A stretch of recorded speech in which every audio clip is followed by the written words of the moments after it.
باشه، این نوبت منه. اینجا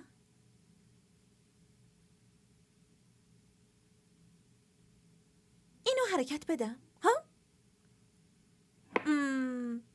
اینجا گذاشتمش.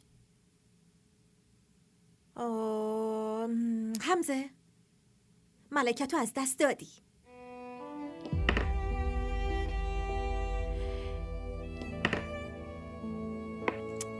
این بازی رو برنده میشم. خب اینهاش.